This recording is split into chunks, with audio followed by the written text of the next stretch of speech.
Have you ever wondered what would actually happen if you combined intermittent fasting with keto?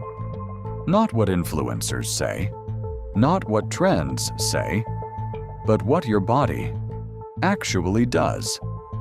Because according to research from Harvard and the National Institutes of Health, this combination may force your body into fat-burning mode faster than most diets. But here's the part nobody talks about. Is it really burning fat? Or are you just losing water? And can this combination actually become dangerous if you do it wrong? Today, we're breaking down exactly what happens inside your body, hour by hour, day by day, when you combine intermittent fasting with keto. And by the end of this video, you'll understand why this strategy works for some people and completely fails for others. Let's begin. First, Harvard Health explains something very important. Your body normally runs on glucose. That's its favorite fuel. Every meal you eat, especially carbs, gets turned into glucose. And glucose keeps your body comfortable. Easy energy. Fast energy. No struggle. But the moment you stop eating, everything changes. Harvard says after around 12 to 16 hours of fasting, your body starts running low on stored sugar. This is where the shift begins. Your insulin drops. And this matters a lot. Because insulin is basically the storage hormone. When insulin is high, fat stays locked away. When insulin drops, your body can finally access stored fat. Think of insulin like a locked door.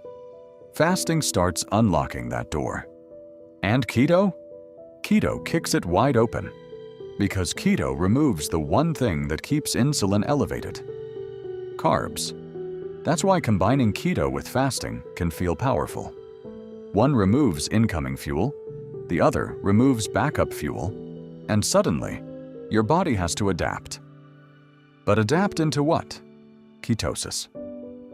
This is where things get interesting. Ketosis is a survival mechanism. It's not a hack. It's ancient biology. When glucose is low, your liver starts breaking down fat into molecules called ketones.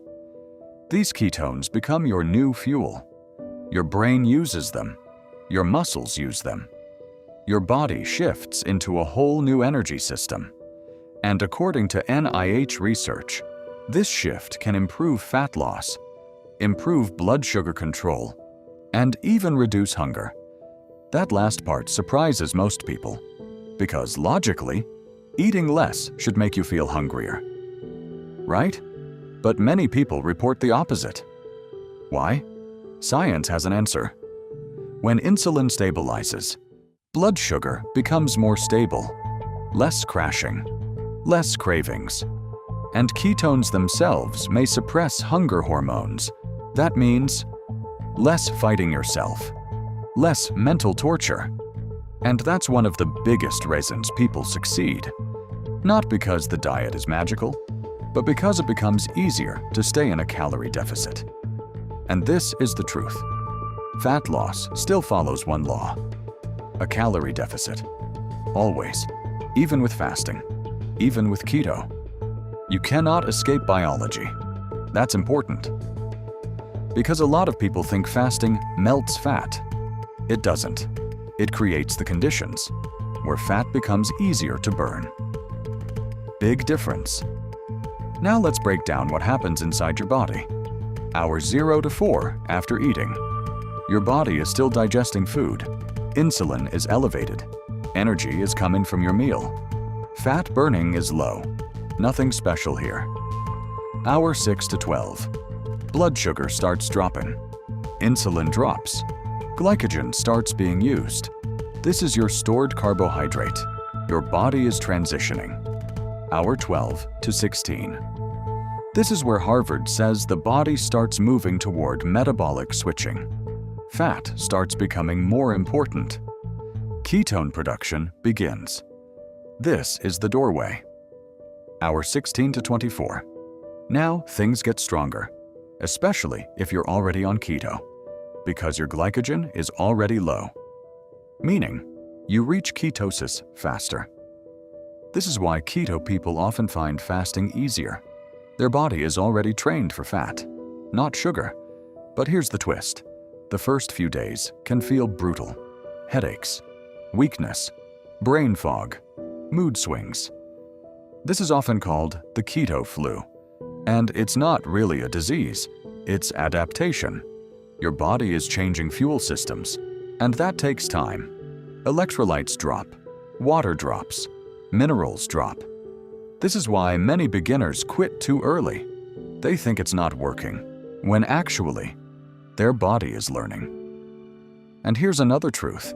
A lot of early weight loss isn't fat, it's water. Every gram of stored glycogen holds water. When glycogen drops, water drops. That's why the scale moves fast.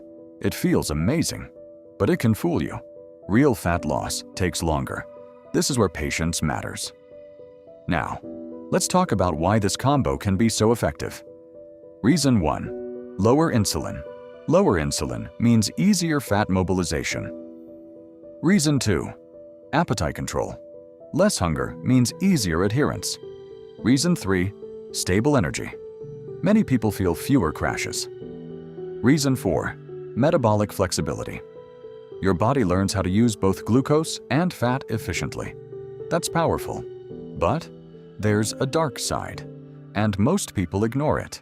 If you combine fasting and keto badly, you can crash hard, especially if you undereat too much, ignore protein, ignore electrolytes, or push workouts too aggressively.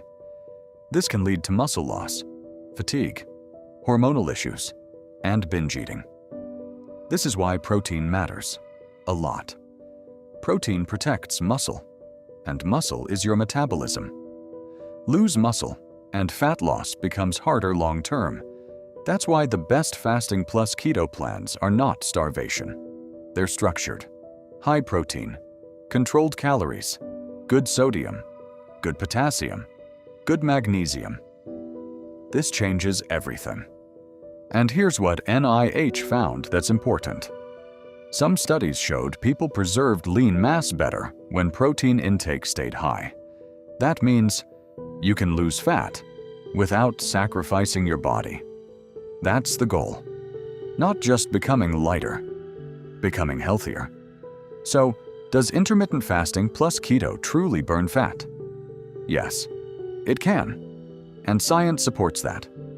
Harvard shows the metabolic switch. NIH shows improved fat loss, insulin sensitivity, and appetite control. But the real secret, it only works if you can sustain it. Because the best diet is never the fastest. It's the one you can actually follow. That's what changes your body. Not hype, not shortcuts. Consistency. So if you're thinking about trying intermittent fasting and keto, ask yourself one question. Can you do this for weeks? Not just days? Because fat loss is not about suffering. It's about sustainability. And if you understand how your body works, you stop chasing trends and start making smarter decisions. And that's when real transformation begins. If this documentary changed the way you see fat loss, subscribe and send this to someone who still thinks skipping breakfast is enough to lose weight. Because what's happening inside your body matters more than most people realize.